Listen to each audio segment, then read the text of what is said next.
Sɔgɔmaden in na lajɛ kun tɛ dɔwɛrɛ ye an y'a a laɲini ka projet kura dɔ daminɛ.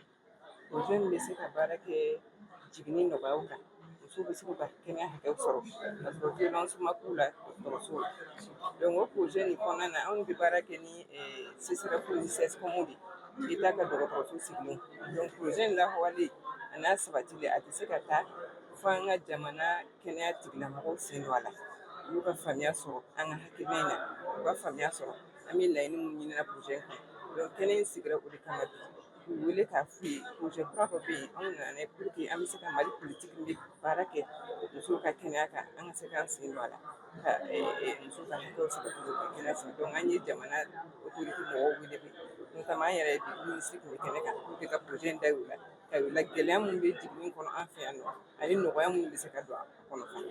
Hakilina min na ni projet in bilali ye anw bɛ baara kɛ yan Mali la Yamani Suisse ni Yamani Mali a ka ca ni san 20 ni kɔ ye san 30 ni ko don. An y'o san baara kɔnɔna na an ye baara kɛ kɛrɛnkɛrɛnnenya la fistulose bɛ ta femme fistulose bɛ furakɛ cogo di a bɛ kunbɛn cogo di gɛlɛya min b'o kan an ye baara k'o de kan kosɛbɛ. Donc an nana ye k'a fɔ fistulose yɛrɛ bɛ sɔrɔ jiginni gɛlɛya de fɛ kosɛbɛ kosɛbɛ. Donc an y'an sigi ka ɲɛ maintenant bana kunbɛn a ka fisa ni bana furakɛ.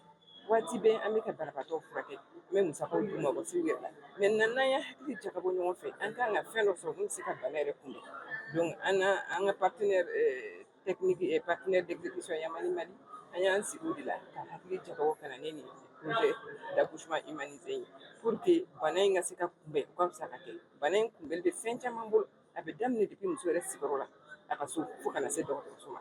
Donc a ka kan an ka mɔgɔw ladɔnniya u ye an k'u lafaamuya n'u ye u k'a dɔn k'a fɔ fɛn bɛ se ka kɛ mun bɛ gɛlɛya jiginni gɛlɛya ban yan'a ka se jiginni yɛrɛ gɛlɛya ma.